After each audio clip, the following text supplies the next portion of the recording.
Jeg synes faktisk, selv nå så synes jeg liksom, det er så vanskelig å på en måte forklare hva uka er i korte trekk, for det er så mye. Det er på en måte en helt sånn, det er en veldig svevende ting. Eller jeg i hvert fall tenker på det som en veldig sånn svevende, stor, vakker greie som skjer og som er skikkelig kul og bare givende. Og så skal man liksom prøve å konkretisere det. Hva er uka? Uka er Norges største kulturfestival, så det er 100% frivillig. Men uka er på en måte hovedsakelig denne følelsen av denne på en måte tidsepoken som kommer inn. Denne egne tidssonen som kommer til Trondheim og som sier nå er det fest, det er studentfest. Ukerevyen startet allerede i 1917 med ukerevyen Baccarat. Og Baccarat hadde som mål å samle inn penger til studentersamfunnet her i Trondheim. Revyen Baccarat foregikk over en uke, og derfor ble også uka født. Siden den gang har det blitt arrangert revy i Trondheim annet hvert år, bortsett fra krigsårene 1941 og 1943. I dag består jo kulturprogrammet til uka veldig mye mer enn revy, men revyen regnes fortsatt som hjertet av uka. Det kan man blant annet se i at revynavnet blir ukenavnet, og at revyplakaten brukes som ukeplakat.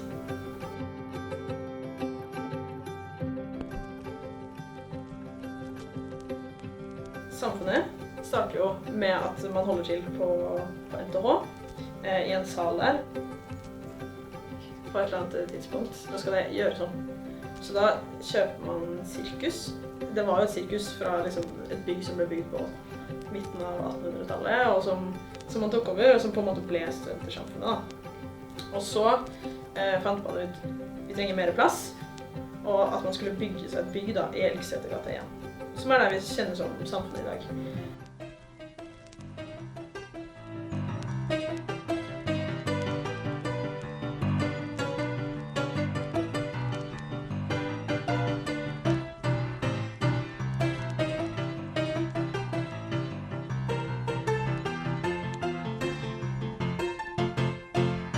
I takt med at man ble flere og flere studenter, så ble det jo på en måte trangere og trangere på samfunnet.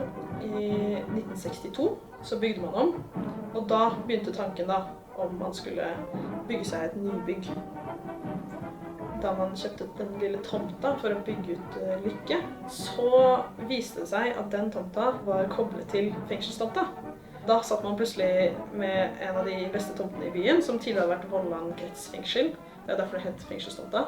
Og da hadde man et sted å ha nybygget. Men man møtte jo på en utfordring, og det var at det er fullt av leire under samfunnet og under fengselstomta. Dersom man bygde der, kom det samfunnet til å gli ut i Nidelva, så det går ikke an. Men i 2016 så var det en geolog på besøk, og på en serviett så la han fram en plan for hvordan man kunne legge mange tonn stein i Nidelva, nok til at man kan bygge et bygg på fengselstomta. Etter uka 21 så begynte man jo å bygge nye bygg. I prosessen med å bygge dette så dirret det så mye i grunnen at samfunnet slo sprekker da. Det hele startet med da jeg ble valgt 26. januar 2022. Så hvis vi kan få det opp på skjermene, så kan vi gratulere til Kari! Kan Kari da komme opp på talerstolen?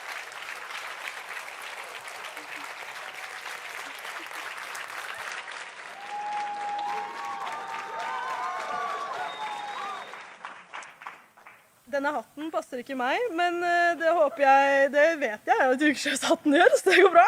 Og så tok jeg opp mitt fantastiske ukestyre, og så jobbet vi en del sammen med å finne ut av liksom, de lange linjene i uka. Da.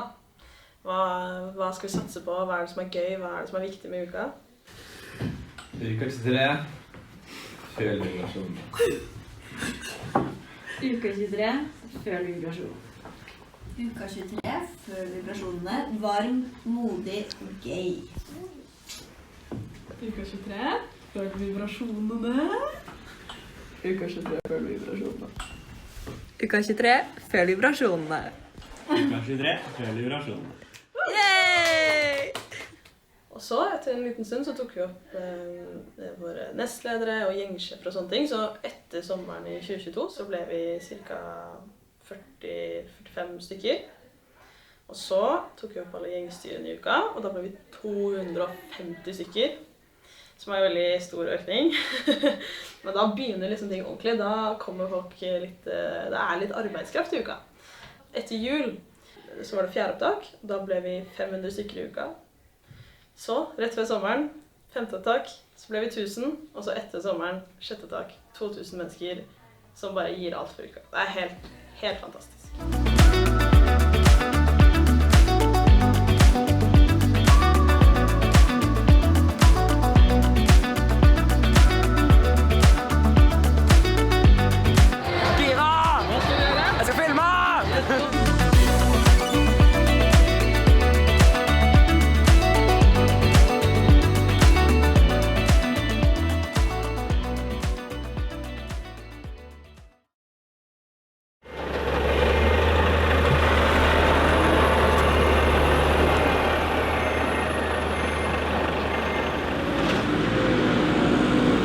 Det er ganske kaotisk når de færreste har gjort noe lignende fra før.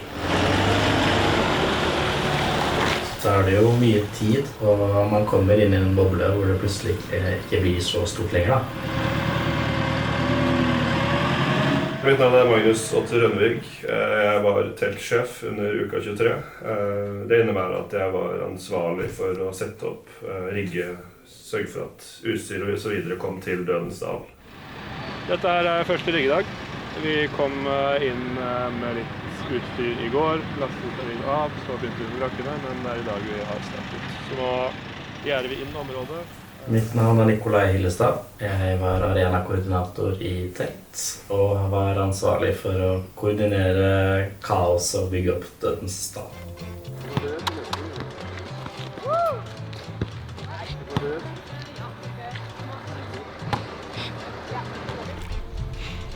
Hvis det går litt fort, så kommer du sånn her. Det er noe drit. POV, du får sjokolade.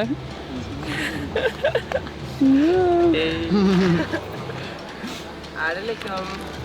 Hvor jobber resten her? Dødens Dal er en stor konsertarena som bygges på en fotballbane i et telt. Der har vi 7000 publikummere og arrangerer de største arrangementene i uka her i egne konsertarenaer. Kan også puttes oppi her. De er litt tjukkere oppi der. Okay. Prosessen med å finne ut av kapasitet og hvor mye vi kan bruke arenaen er jo noe vi jobber veldig mye med. Det er opprigg og det er nedrigg for hvert arrangement, og vi har begrenset med hvor mange frivillige som vi kan utnytte. Så da er vi som regel på rundt 6-7 arrangementer er maksgrensen som vi har kommet fram til etter å ha gjort det der i 30 år.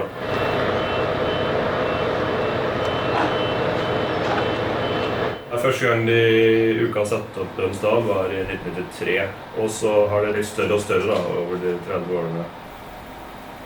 Vi har vel egentlig funnet ut at dette her er noe av det største Dødens Dal tåler, sånn praktisk sett. Det er ikke bare det hvor mange folk som står stille på 1 kvadratmeter, men også hvordan det beveger seg, hva slags artister som er. Men vi presset da blir fram mot artisten. Det som er mest utfordrende med å sette opp Dødens Dal er når du skal prøve å gjøre det annerledes enn det som har blitt gjort før. Vi prøvde ut batteribanker. Det høres jo teoretisk veldig bra ut, men hvis det ikke funker, så har ikke artisten strøm, og da blir det ikke noe konsert. Det morsomste, tror jeg alle vi som ikke hadde kjørt så mye maskin før, var å kjøre lift. Kjøre en stor maskin og stå opp i et bur 25 meter opp over bakken er overraskende gøy. Han mistet høydeskrekken i løpet av uka. Fremover så skal vi gjøre ferdig teltet. Så er det scenen. Etter det kan vi begynne å legge gulv. Og da kan vi begynne å få inn produksjon, servering, nett. Alt mulig rart som venter på at de andre skal være.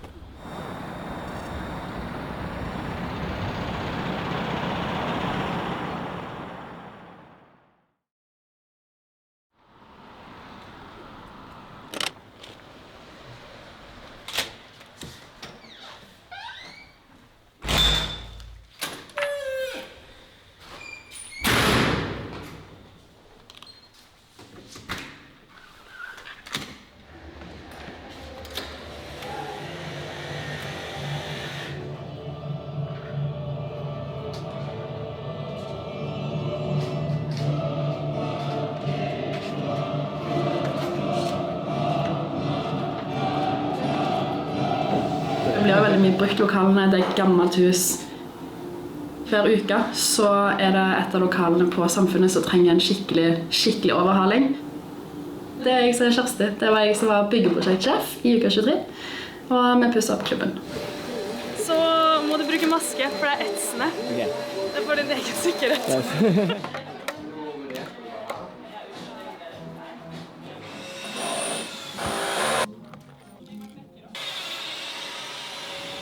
Lokalet blir valgt 1,5 år før uka. Høsten 1 år før uka blir arkitektene tatt opp, konseptet blir valgt, planløsning begynner å komme litt på plass. Og så kommer vi til ukehøst. Da stenger vi lokalet helt fra starten av semesteret. Og så har vi tatt opp masse folk som bruker hele høsten frem til uka på å rive og bygge det. Det tror jeg et byggeprosjekt i sånn korte greietrekk. Det har jo på en måte vært behov for mer areal under uka enn det vi har hatt plass til på Studentersamfunnet. Så tidligere har man løst det med noe vi kaller sirkus, som har vært et sånt festivaltelt som har stått på fengselstomta som rett bak Samfunnet. Men der driver det jo akkurat nå å bli bygd et nybygg, og da måtte man tenke litt nytt. Så vi skal sette opp et 15 ganger 30 meter telt her, som det står egentlig akkurat her vi står. Bortover. Så det her. Og ja, vi skal bygge en fasade til fronten på bygget, som blir veldig kul. I massiv. Fasada til Baccarat, det var barnet mitt under uka. Det var et prosjekt som oppstod på det første styremøtet til Baccarat, ever. Ment som en tullig idé, men etter hvert ble det tatt opp som en ekstraordinær sak i ukestyret, og vi fikk gjennomslag. Og da ble det bygd. Welcome to MTV Cribs. Yeah. It's the Baccarat town. It's leaking. You be leaking now. It's leaking pretty bad. Nå skal vi endelig begynne å snekre litt. Vi har det samme stedplaten her. Der skal vi begynne å kappe, og så det egentlig begynne å male der da. Første aksjon burde være å lage litt plass. Så vi må få flyttet denne her dit, og så det litt hit. Så vi faktisk har plass til å jobbe inn i dette teltet.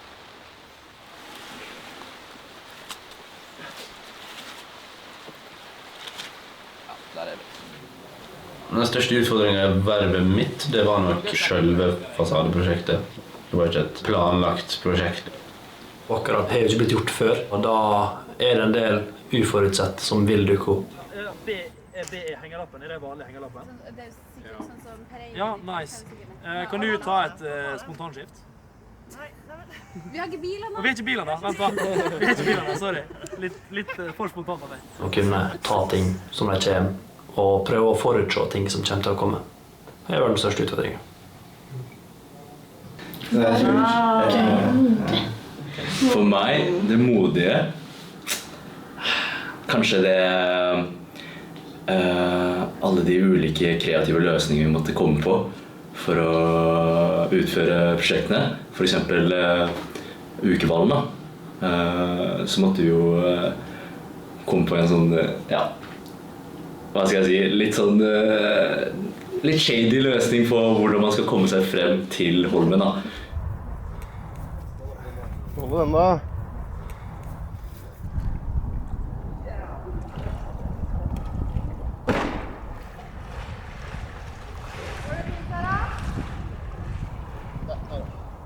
Kom mot oss!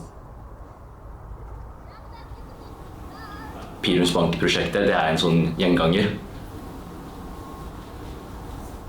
Byrom bygger alltid et prosjekt som skal stå på den Pilumsbanken. Kom og Sara, det der! Tenk på det! Jeg tror du må sitte, hvis du sitter der og etter her. Jeg så bare dra med oss ut.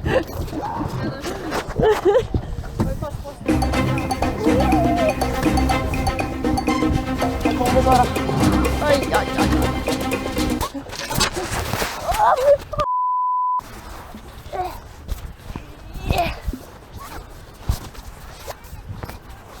tror jeg også. Nei, det dobbelt. Faen! Hello! Ja. Den har tvinnet seg noen runder. Bra. Det her fundamentet vi tenker, eller? Jeg tror det det der. Jeg tror også det der. Ja. Det blir spennende. Skal dere sende dere selv og båten tilbake? Nei, vi burde hatt et drataur. Ja, vi har bare ett her. Det har du ikke tenkt på kanskje, Sara? Eller det. Fyren kommer sikkert på kvist hvis den faller ned. Ikke bare faller ned, men når den sånn her også. Den tåler vann. Ja. Nei, båten kommer ikke den vann. Jo, den tåler vann. God tur tilbake. Skal jeg la kameraet gå hele tiden? Ja, jeg vet ikke hvordan man skal.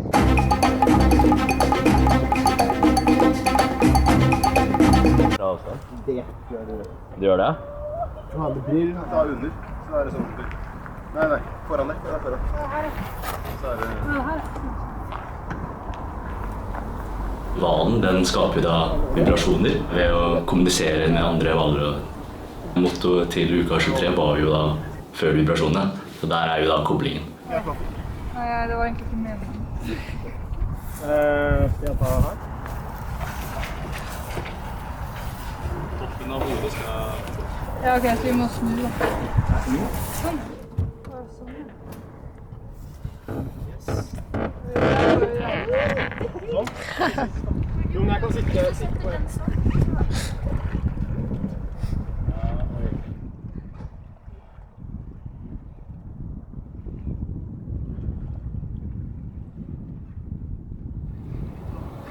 Ja, nei, men det sitter på en.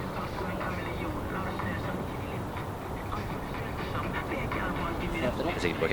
Ja, gjør det. Greit. Ja. Det er ikke verst å sitte ute med oss. Let's Du har go. ikke noe annet du skulle gjort, har du det? Absolutt ikke.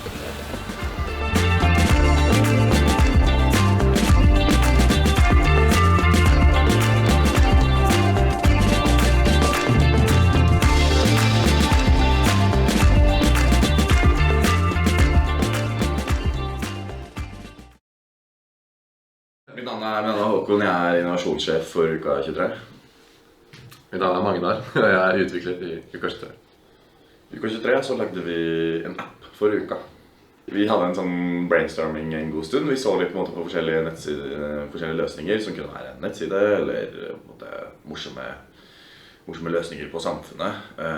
Men til slutt så landet vi på at enhver festival med respekt for seg selv må ha en app, så da gikk vi for det. Det morsomste var jo selvfølgelig hypen rundt når vi slapp konseptet på våren. Drikk fra koppen.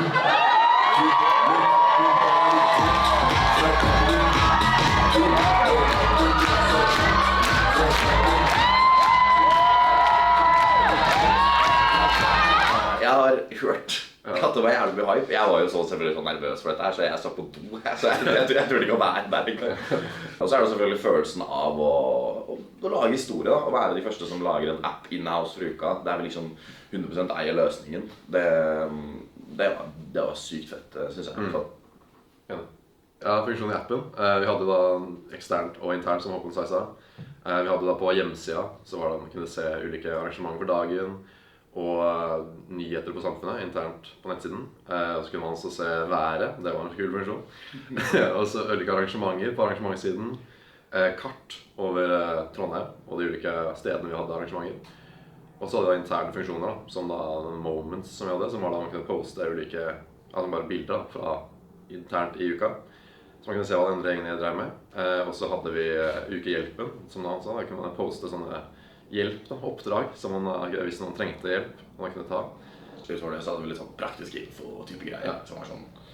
Det er jo bare sånn, et par sanger og noe praktisk info som er relevant for alle funker og viktig, det hadde vi også.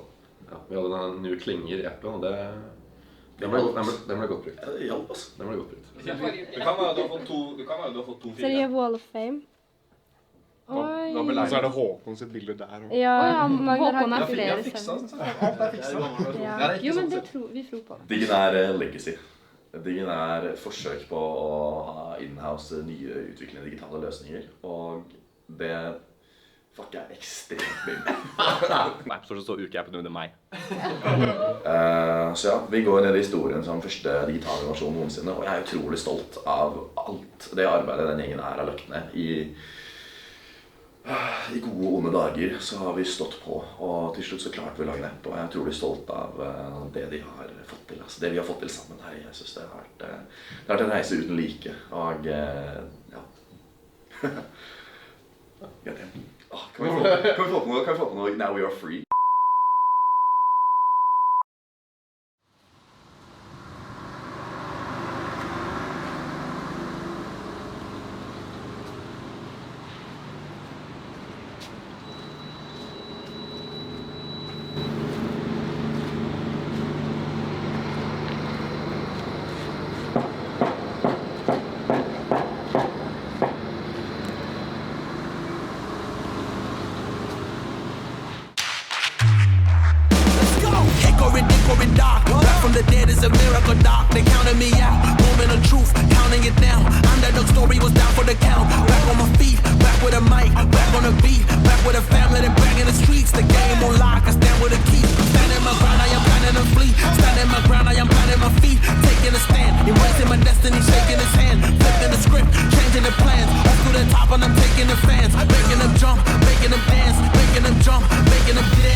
Lysprogrammen da det skiltet med ukenavnet som henger over hovedinngangen på Samfunnet under hele uka, som vi da avduker når uka starter. Jeg, Karen, er da ansvarlig for lysprogrammen for uka 23. Ok, dere løfter hele... Vi må passe på at de ikke faller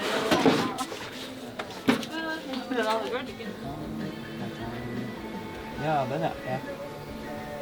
Vi får ukenavnet og et lite konsept av revyen. Og utifra det så får vi tegne og design selv hvordan den skal se ut. Og så når byggeperioden starter så låser vi oss ned på degene, lager et telt, og så begynner vi å bygge.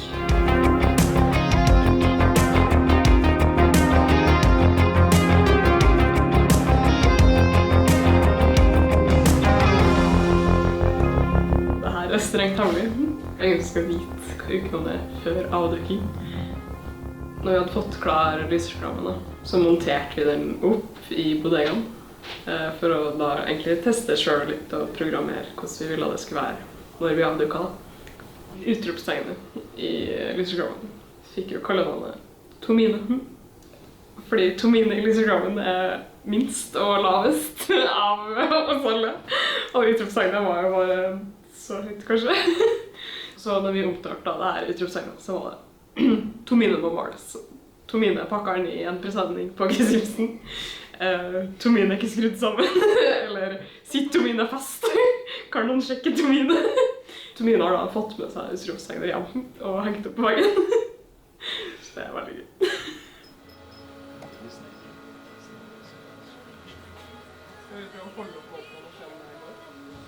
Ja, vi kan jo for så vidt gjøre det hvis vi står og holder. Ja. Skal jeg gjøre det en gang til?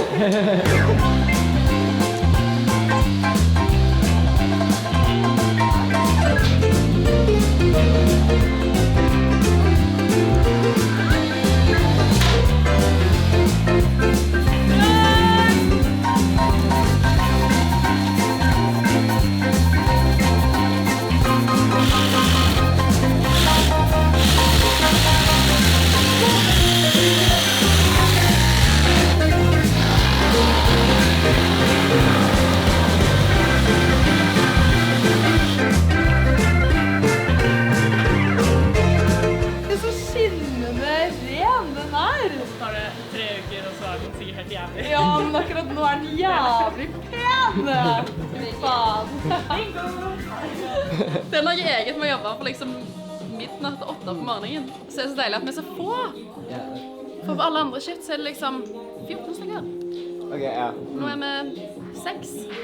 Det som var veldig vanskelig, det var å lage et lokale som vi selv var veldig fornøyd med. I tillegg til at det oppfylte de aller viktigste kravene til de som skulle bruke det etterpå. For det var vrient. Byggeprosjektet hemmelig. Så det veldig sånn, du må kjenne riktig folk for å få vite hva som skjer. En i styret mitt foreslo at i stedet for å bygge rampe rundt dansegolvet, at vi fjerner 7 cm av gulvet i 3. etasje, 2 måneder før uka skulle være ferdig. Det valgte vi å gjøre. Det var modig.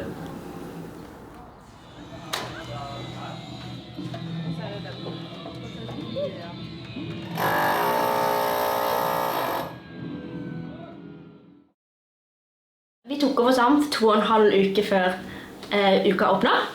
Så da måtte vi forberede oss litt på forhånd.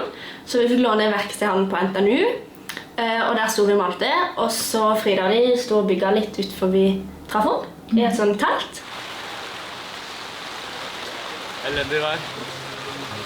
Jeg synes det mest utfordrende med å være husbyggemester var alle de administrative oppgavene. Jeg hadde mest lyst til å bare være ute og bygge med husbyggerne hele tiden.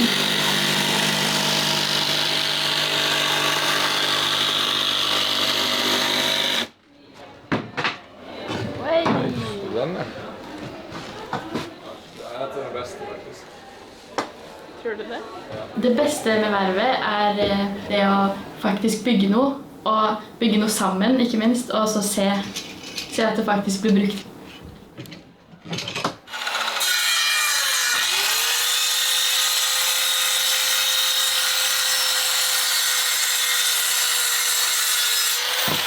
Og også selvfølgelig folkene man blir kjent med. Vi kan danse boogie-boogie, hvis du vil.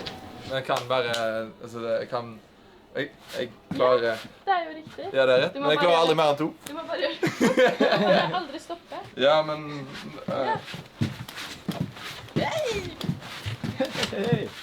Det mest utfordrende med å være husmalermester, det var at det var ganske mange bedrifter som hadde lyst til å kjøpe veggmalerier og plakater, men så har man jo ikke så god tid på å male.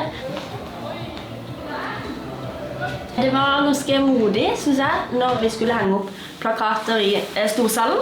Og da var det noen veldig modige gutter og jenter som klatret veldig høye stiger og bar tunge, sånn svære tonplater.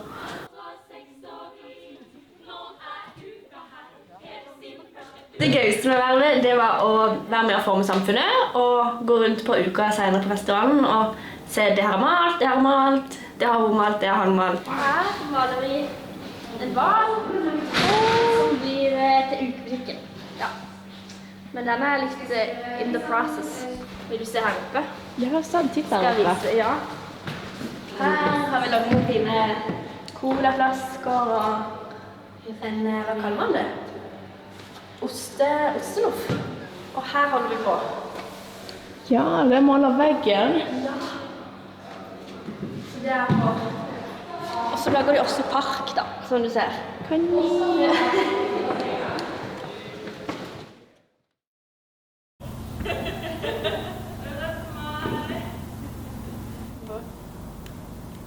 Kobler du på?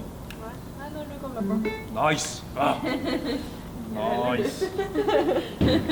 Da har vi fikset det. Har du ikke noe?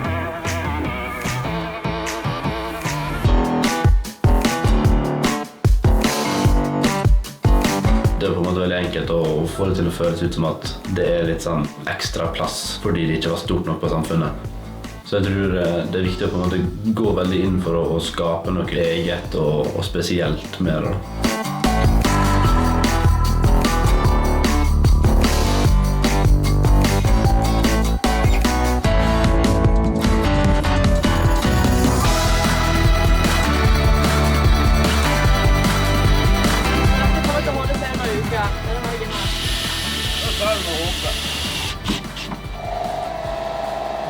Hold deg fast! Hvor høyt skal du da? Så høyt du har lyst til.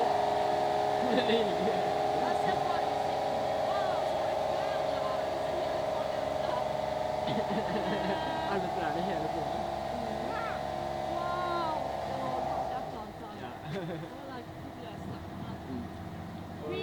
er vi over Baccarat.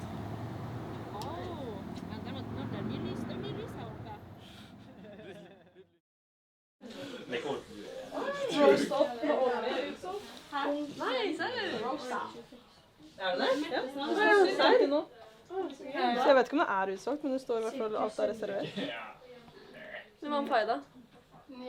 Pai, 93, 800. Herregud. Det har gått 3 minutter. Ja, Fetisha solgte først. Nei, er Fetisha utsolgt? Ja.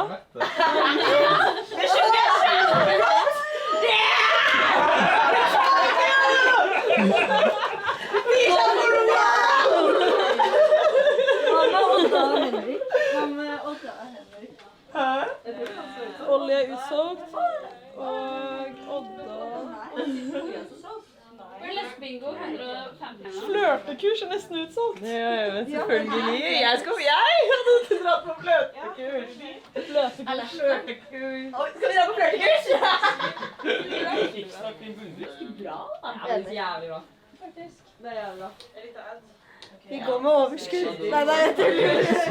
Jeg har mer. Nei. Godt budsjettert.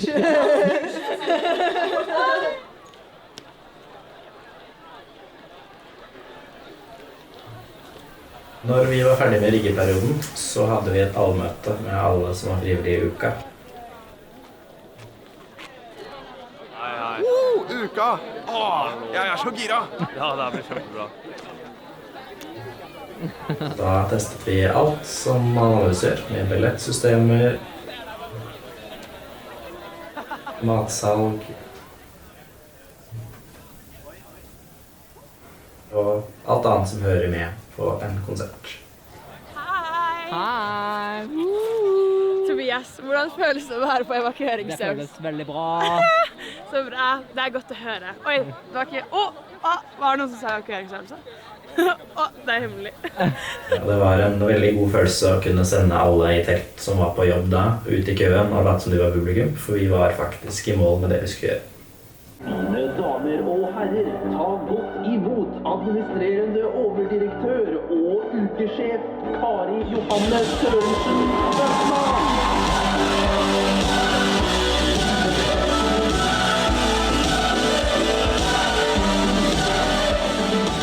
Yes! Herregud, så gøy! 2 dager igjen til verdens lengste uke skal starte.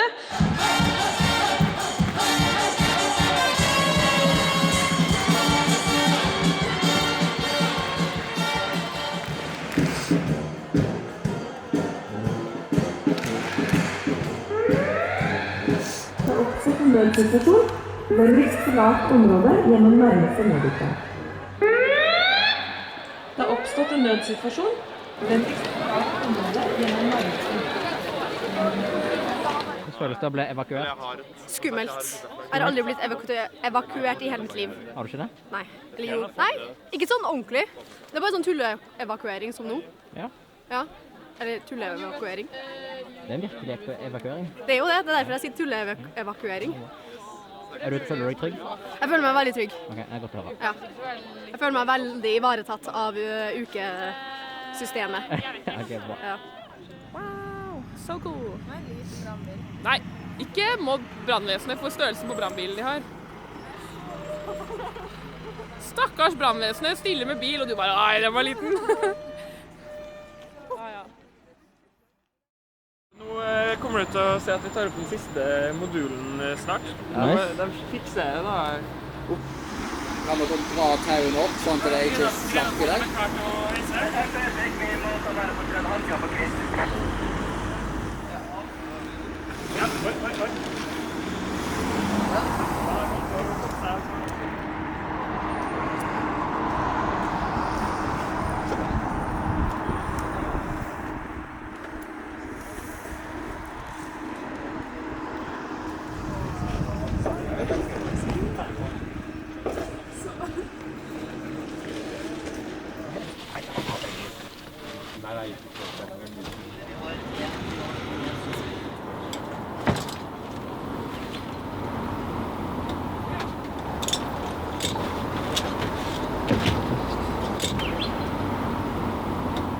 skal kaste duken, og så skal den med nok av sikring og kontroll rett opp, rett på og være på plass her. Så det blir jo litt sånn ekstra punchline nesten at vi avduker, og så viser det seg at det er enda høyere enn det så ut som det skulle være. Og så er det klart at når vi har duken av, så er det jo mye rom mellom bokstavene, og du ser jo ned på bakken og på publikum og på... Ok. Jeg kjenner litt på det. Vi har en med høydeskrekk i lyseprogrammen, og hun er ikke her ute. Hun er ikke. Lokk på. Ja. Jeg blir først. Hva så mange du vil ha? Nei. Det er snakk om å sette spenning på boksen så vi kan... Virker greit da? Ja, jeg tror det. Ja. Så vi har ikke foran skjema. Nei. Det har vi ikke vært på en stund. Ja, og her. Skal vi sende dem opp samtidig, eller en? Ja. G-Sims til kinorom. Kinorom svarer. Vi kommer til å trenge et multimeter så snart dere har fått koblet i kablene.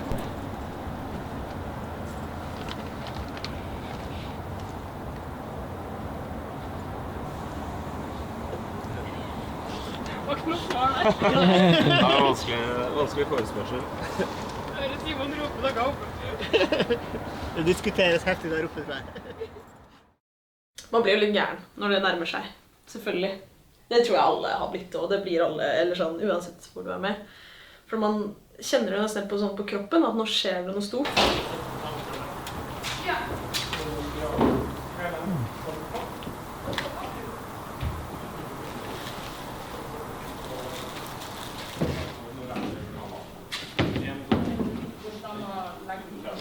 Nå skal vi ha en gallamiddag med alle i BB, som starter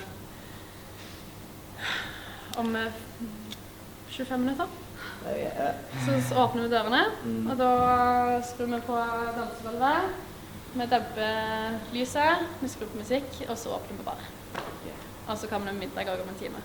Akkurat nå ser folk utrolig slitne, og veldig gira på å bare nyte lokalet. Spente på i morgen, ja, til faktisk åpning. Ok.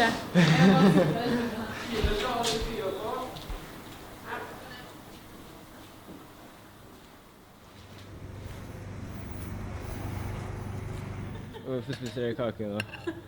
Fordi det er siste riggedag. Platene? Nei. Hvordan er stemningen på siste riggedag? Jævlig dårlig. Sliten. Nei, den er bra, men jeg er sliten. Jeg følte en liten tåre allerede i går. For da bare snudde vi baren. Og så var det sånn, oi shit, det her blir en greie, liksom. Og så, jeg bare husker for, litt under et år siden når vi satt og planla det her. Og så nå er vi her på en måte. Det er helt sykt. Her er Baccarat. Det fineste teltet i hele verden. Blod, svette og tårer har blitt lagt ned i dette teltet.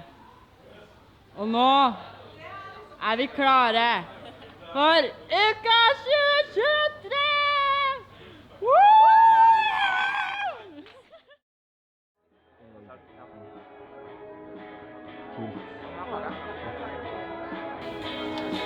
Jeg kan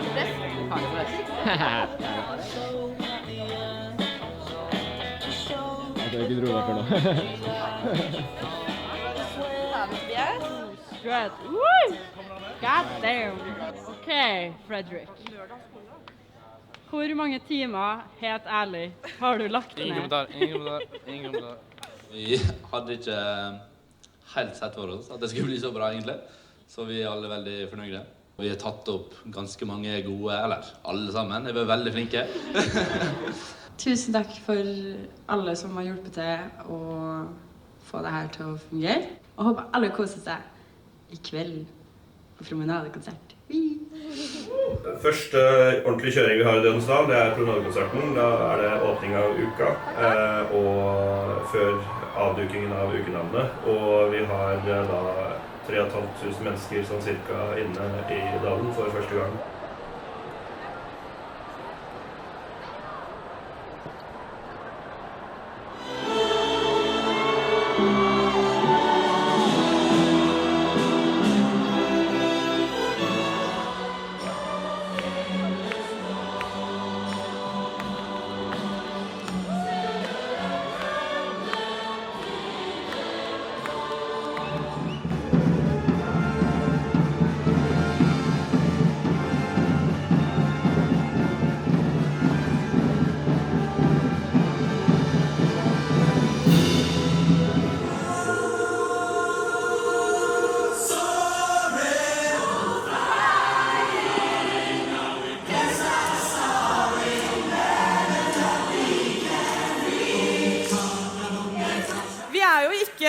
første som arrangerer studenteruka, og vi blir ei heller de siste.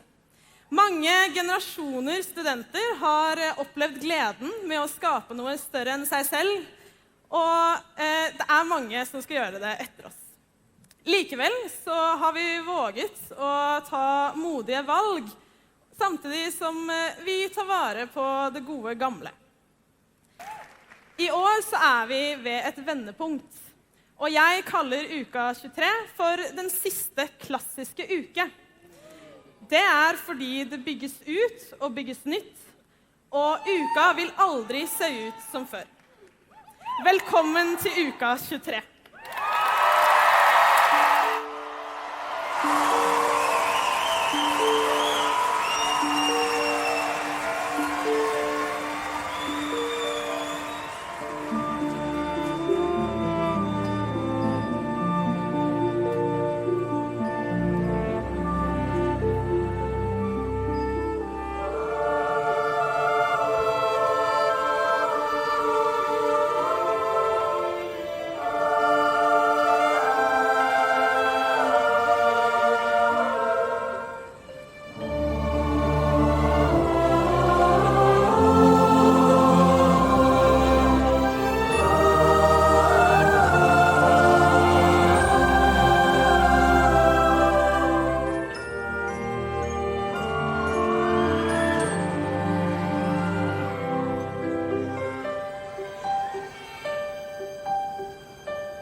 Det er 4 bokstaver, liksom.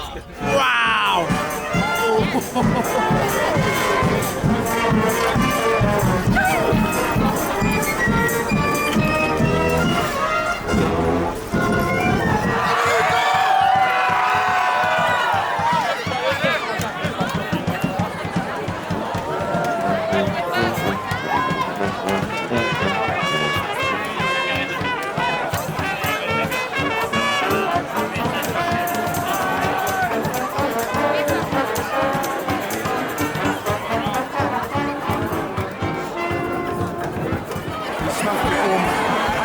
Ubesluttsomt elsker hva de enn må presentere, så elsker jeg det, og det er det viktigste.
Så rett etter at ukenavnet kommer på Samfunnet, så går alle inn, og så får de se lokalet. Og det jeg får frysninger bare å tenke på det, det dritstille. Og bare se liksom alle som har elsket lokalet før, se hvordan det har blitt nå. Og få så mye skryt, og liksom du får endelig igjen for alt det du har gjort.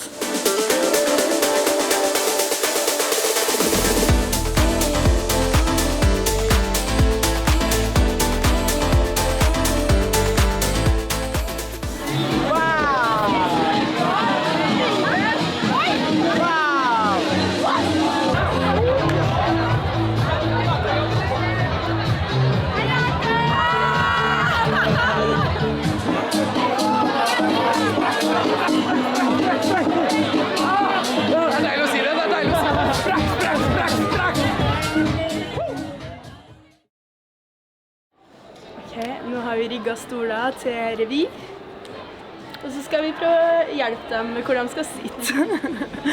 Ja. I dag liksom, jeg tror det ordner seg. Rett før show. Så får vi jo energi av andre nå da. Ja, av alle som her. Og hører bandet øve på åpningsnummer. Jeg føler masse energi alltid. Og så det bare på revyen. Jeg er med på revyen for at jeg kan være et sted hvor det greit å ha så mye. Ja, det er bra. Så, ja. Og så hadde vi fri i går.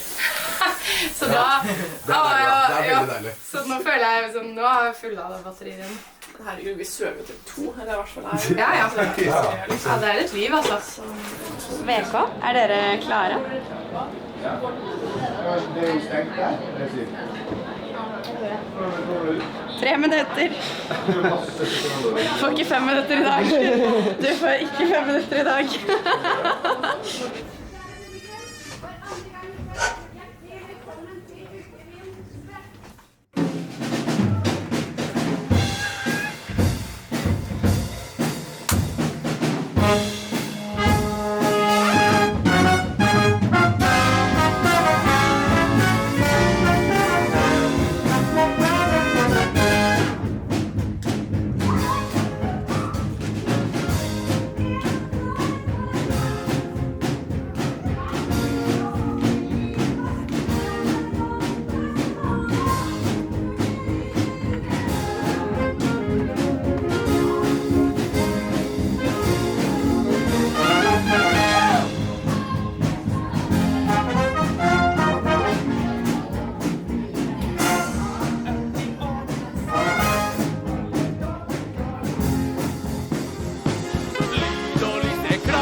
alle plugger.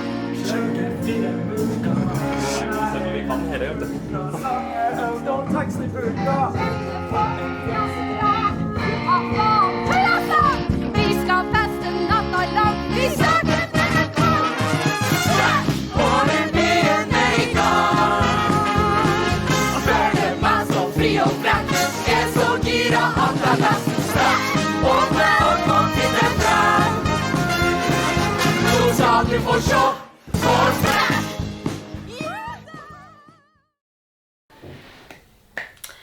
Uketoget. Nå skulle jeg hatt historieboka, merker jeg. Men uketoget har vært en gammel tradisjon. Jeg vet ikke helt når det startet, men jeg vet i hvert fall at de rei uketoget i 45, når de hadde Go-Ahead, og endelig hadde fått tilbake Norge fra tyskerne. Så det er ganske gamle røtter. Veldig gamle røtter. Og så på et eller annet tidspunkt så daffet engasjementet litt av da. Folk kan det ikke lenger. Og det er litt sånn i uka her, ikke sant? Man gjør ting så lenge det er kult, og så gidder man ikke å drive og krampe ting som ikke er kult lenger.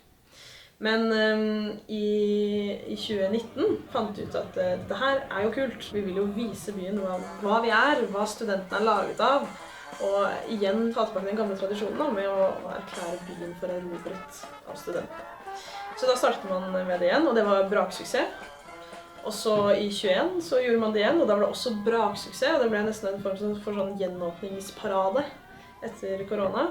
Og for oss også, selv med litt dårlig vær. Ganske dårlig vær.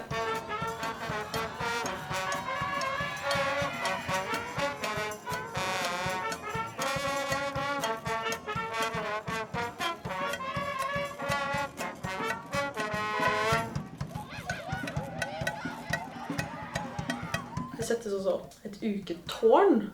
Tradisjonen med det tårnet jo at det skal være høyere enn Trygve og sånn. Vi har litt mye HMS nå til dags. Men før i tiden da, så satt man høyere enn Trygve og sånn. Og der klatrer ukesjefen opp og erklærer byen for beleiret og erobret av studentene da. For da det studentfestival.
Hva var favorittarrangementet ditt? Jeg tror ikke jeg klarer å velge ett favorittarrangement, for det var så mange bra. Men i Spektrum så var det jo 50 Cent, så klart.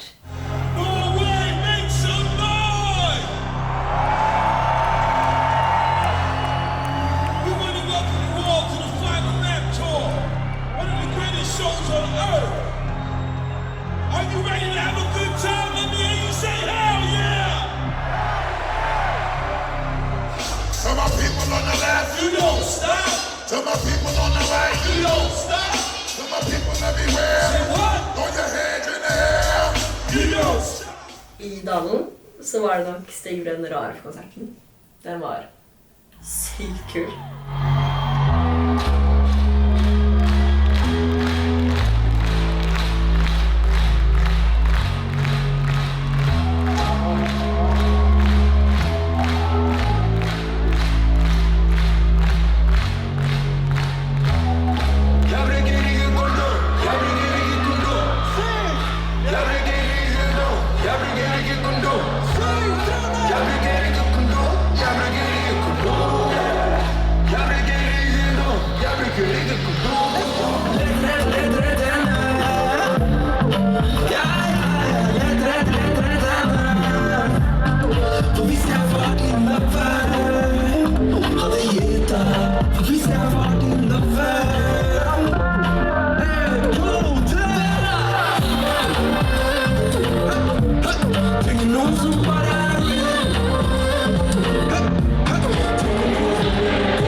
Så jeg elsker utrolig bra TIGO.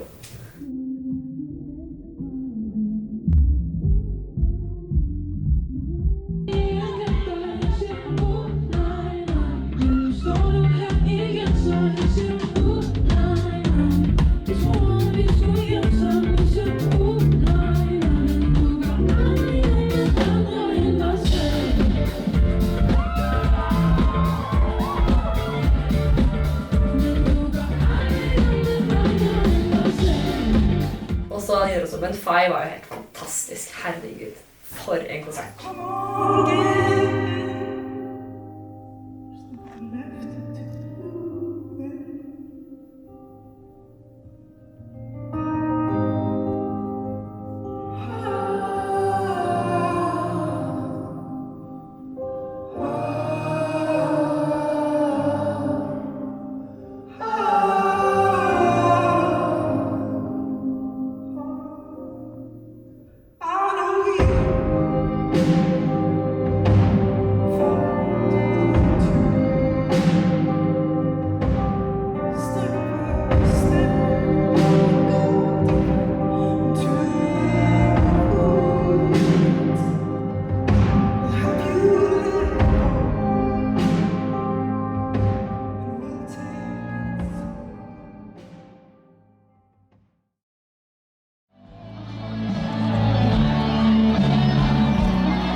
Jeg tror folk har gledet seg lenge til akkurat den kvelden her.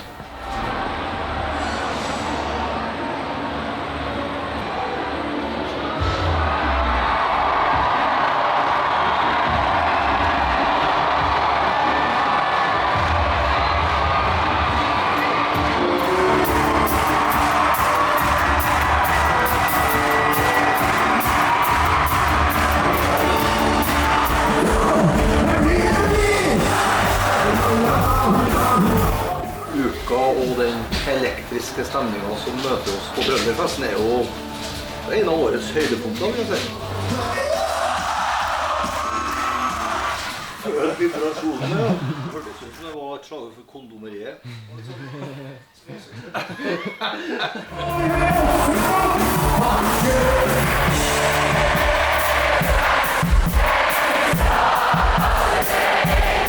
Vi leverer energi, og så får du energi tilbake, og den interaksjonen mellom scene og sal og det som skjer, det er jo litt ritualet også. De gleder seg til jeg skal kaste T-skjorta. Det er et høydepunkt. Forstå den som kan, men det er det. For Trondheim så er uka nesten som Rosenborg og Lekners institusjon. Det er bra for oss at Trondheim er den studentbyen den er. Det er bra for regionen på alle mulige vis, og det ville vært rart hvis det var en høst uten uka, liksom.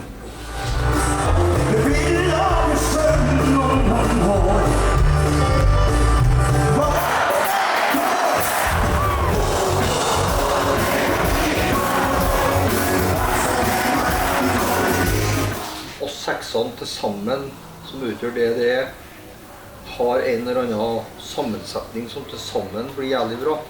Det er sånn noenlunde spillere, funker jævlig bra i dag.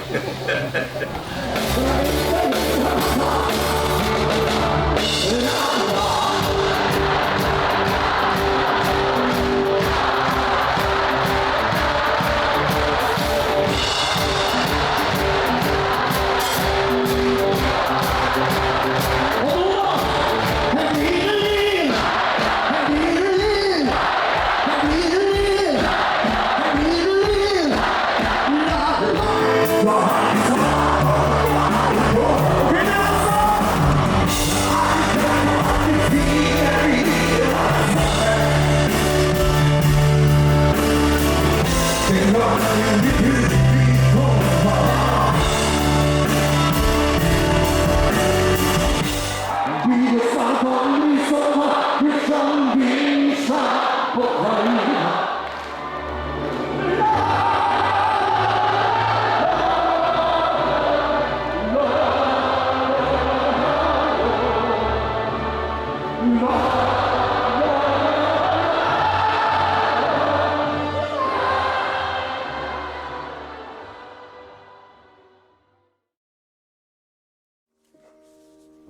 På Samfunnet har vi tømt mange glass. Det startet i 1929. Vi begynte på sirkus, men trengte mer plass.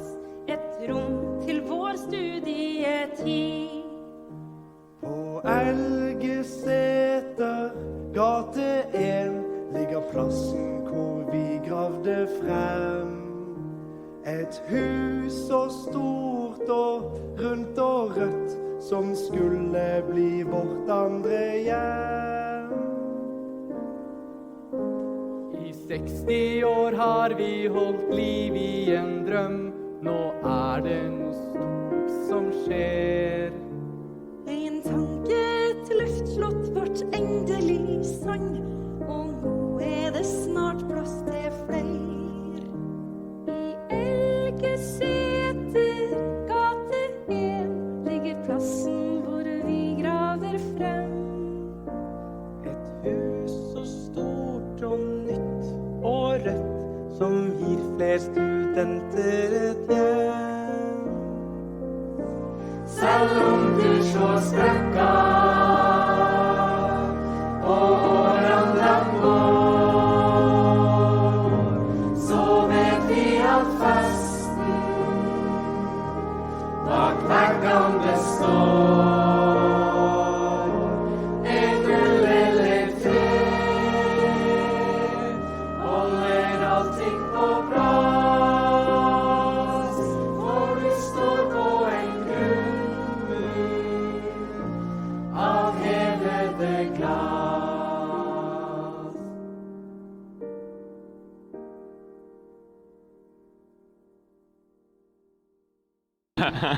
Resten av våre liv, faktisk. Omtrent. Men føler dere at uka har suttet noen sprekker i hjertet deres? Det var veldig Det må jeg si. Jeg vil jo si at det er positivt det da. En positiv sprekk. Litt vibrasjon. En sånn gullsprekk. En vibrasjon. En vibrasjon. Flere. En vibrasjon. Jævlig kraftig vibrasjon. Jeg tror mange også feirer at på en måte, det har skjedd, og at jeg ikke bare at det er over, men at det har skjedd. Og det synes jeg er veldig fint.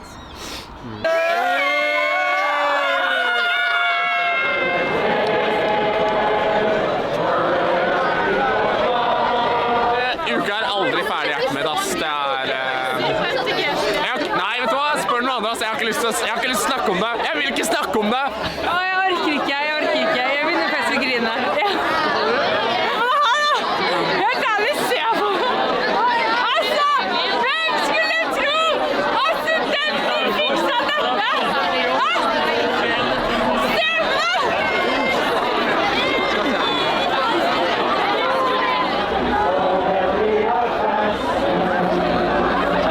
Jeg vil gjøre det en gang til. Men det er aldri over.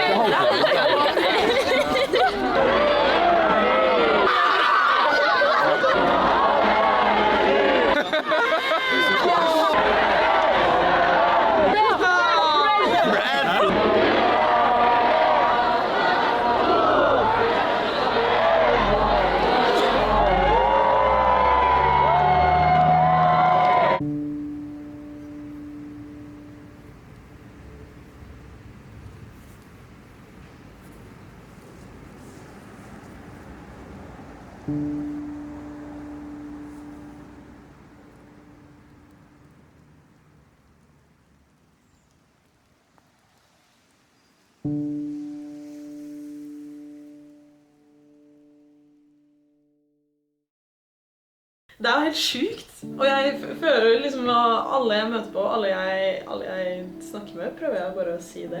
Hvor sykt kult dette her er, og hvor sykt stolt jeg er av det vi har fått til sammen. Og bare magien vi har skapt da. Jeg tror jeg kommer til å se tilbake til noe som i uka da, resten av mitt liv. Og det er jo det som også er så flott, at selv om på en måte eventyret er litt ute, så er det jo ikke det. Vi har alltid noe å komme tilbake til da. Så jeg håper alle ukefunker og alle som føler at uka var litt deres, kjenner på at uka alltid er det da. Og at vibrasjonene brer seg i livet.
Ingen voksne som passer på meg. Jeg vet ikke hva som skjer. Send hjelp.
med grønnsaker. Endelig, ikke mer ventetid. Vi klar for en uke full av magi. Ikke tilfeldig hvilken uke vi snakker om. Det skrives på caps lock i bestemt form. Ute det storm, vi kalde og tørste. På huset det varmt, og jeg jekker den første shotgun. Jekker en til, møter en først som har gått seg vill. Jeg snill, viser veien til bodegaen. Jeg joiner, twerker gjennomsvett faen. Treffer på en kompis på Edgar. Halla, jeg svett. Ikke rart du twerker i galla. Vi går bar til bar, ender opp på klubben. Kler meg i baris selv om jeg lubben. Ja, samma, vi trenger mer å drikke. Denne kvelden awesome, den kommer til å klikke. Uka, kjenner du på høstlufta. Føl vibrasjonene som brer seg fra lade til lila. Vi vet hvor det kommer fra, studenter i den gamle stad. Nå uka og tidenes fest. Vi står i kø inntil sesam og kalde på oktoberfest. Med dans i hånda mens vi ser på revy. Så tar vi festen videre og danser helt til morgengry. Det går i fest, jobb og fest. Hele gjengen samles med kitchen og vest. Ukefølelse når vi rigger. Ukefølelse når vi ligger. Litt grann bak på skolen i november. Det stemmer, det hender, vi kjenner det. Bekymringer skremmer, vi glemmer og gjemmer det. Vekk til desember. Avslutter vakta i storsalen før gjengen drar ut på festivalen. Arbeidspilsen blir en pling. Jeg på vors mens andre på nach. Lyden av dastas. Tror ikke han der trenger mer å drikke, så jeg hjelper han tilbake, nå skal det endelig klikke. Uka, kjenner du på høstlufta. Føl vibrasjonene som brer seg fra lade til lila. Vi vet hvor det kommer fra, studenter i den gamle stad. Nå uka og tidenes fest. Vi står i kø inntil sesam og kalde på oktoberfest. Med dans i hånda mens vi ser på revy. Så tar vi festen videre og danser helt til morgengry. Føl vibrasjonene. Vi vet hvor det kommer fra, studenter i den gamle stad.